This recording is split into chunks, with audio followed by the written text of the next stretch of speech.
bilang pendeta yang di Facebook itu ngawur. Saya bilang dia ngawur. Dia ikut ibadah sekian banyak.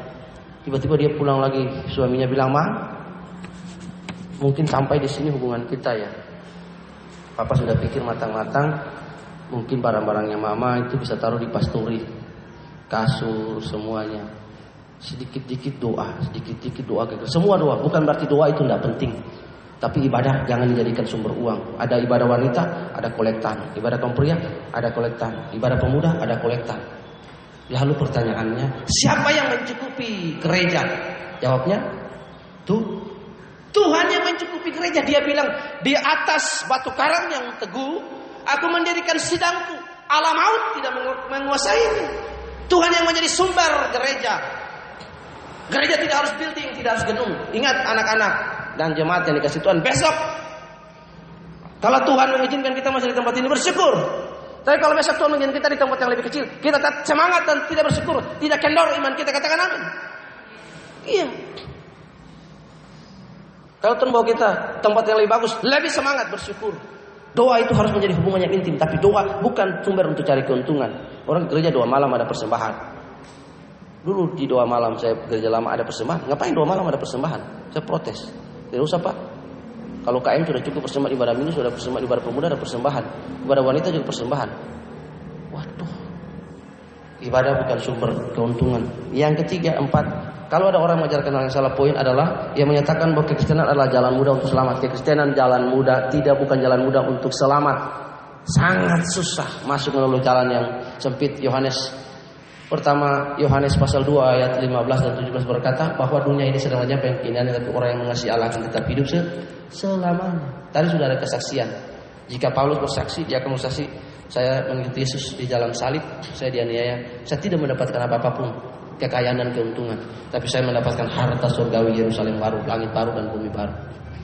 Paulus bersaksi, Petrus bersaksi, Thomas bersaksi, ditikam, dia digoreng di dalam. Yohanes bersaksi, saya dibuang ke Pulau Patmos. Dia digoreng di dalam wajan minyak panas, dia tidak mati. Kalau dia dibuang di Pulau Karang, saya Yohanes Pembaptis, Yohanes Murid, saya bersaksi, saya dibuang ke Pulau Karang. Tidak ada uang yang saya dapatkan ketika saya mengikuti Yesus. Tapi damai sejahtera kebahagiaan. Kalau saya mati, saya berjumpa dengan Tuhan. Itu hebat. Bukannya bersaksi, bisnis saya dipulihkan dan hari ini omset meningkat naik. Bapak Ibu bisa lihat saya punya mobil, saya bisa bantu gereja, ini alat-alat saya beli. Bukan itu. Tapi kita bersaksi bahwa saya cinta Yesus, saya mengasihi Yesus dengan segenap hidup. Itu yang luar biasa. Yang kelima, jika ada orang yang mengajar bahwa kasih karunia, kita berbuat dosa tidak apa-apa, kasih karunia selamatkan kita harus tolak. Dan mereka berkata itu bukan pengajaran, itu bukan Injil yang benar. Karena Injil yang benar, kasih karunia yang memampukan kita supaya kita mengerjakan keselamatan kita dengan takut akan Tuhan. Yang keenam, jika ada orang yang mengajar pengajaran yang menyatakan bahwa Yesus bukan Tuhan, maka dengan tegas kita harus usir, kita harus tolak, kita terima. Contoh, saksi Yehova, Advent atau ajaran yang lain.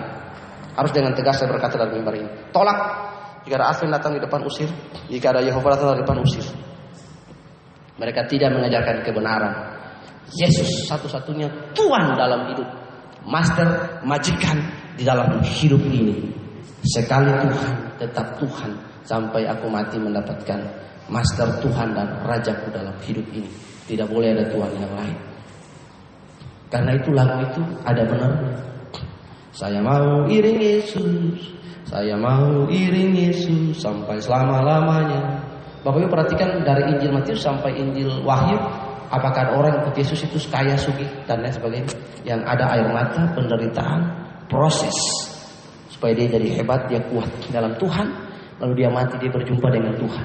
Karena hidup ini, pernah saya berkhotbah di tempat ini, saya berkata dalam 1 Petrus pasal 2 bahwa kita ini penumpang di dunia, kita ini musafir. Baca dalam 1 Petrus pertama ayat 1 sampai 2. Kita ini paroikos, parapidemos. Kita menumpang di dunia yang fana ini. Umur kita cuma 60 tahun, kalau lebih 70. Sisanya kesia-siaan. Karena kita akan dibawa kepada satu kemuliaan, kepada kebelangan, yaitu berjumpa dengan Tuhan Yesus di langit baru dan bumi baru. Surga menjadi bagian kita. Apa gunanya saudara bekerja dengan hidup ini? Yang perlu kita wariskan bagi anak-anak kita adalah iman. Karena itu wariskanlah kepada anak-anak kita iman. Jika kalian nanti besok sudah kawin, sudah menikah, ingatlah pesan ini. Yesus dalam hidup saya, tidak ada yang lain yang menjadi harta. Yang sudah mau SMA, besok mau kuliah, Ardi, ingat dalam hidupmu. Lihat pelajaran yang kau dapat dari ayahmu, dari ibumu. Sekali Yesus tetap Yesus, tidak boleh berubah dalam hidup ini. Dengan kamu mengasihinya sungguh-sungguh, maka kamu akan sukses dalam hidup. Tidak ada yang lain. Tidak boleh mengandalkan orang dan lain. Mengandalkan Tuhan dalam hidup ini. Tidak boleh ada apapun yang kita andalkan. Alkitab sudah bilang, terkutuklah orang yang mengandalkan Tuhan. Koneksi, keluarga dan lain sebagainya. Saya berulang kali, ada 2-3 kali saya diminta pulang Ambon dan menjadi PNS. Paman saya, om, opa, itu 2 kali periode gubernur, tapi saya tidak gubris. Saudara-saudara saya, adiknya papa saya ada berapa orang kerja di kantor gubernur, salah satunya Stefani, dan sekarang udah pindah jadi pegawainya Ahok di Jakarta. Saya tidak gubris. Saya nggak mau. Saya tahu panggilan saya jelas, melayani Tuhan. Suatu hari ponakan saya, dia memilih jalan. Orang tuanya punya rencana, smart, dia pintar, smart, cakap.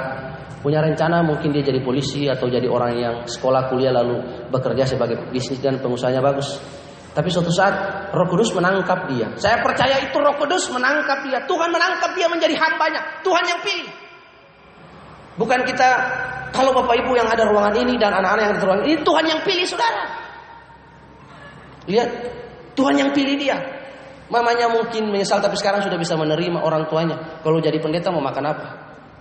Tapi ingat, dia mendapat bagian yang kekal, yang luar biasa dalam hidup, melayani Tuhan. Karena itu bersyukur jika kalian bisa melayani Tuhan dengan hal-hal kecil, membersihkan meja atau kursi, melayani dan musik, itu pelayanan.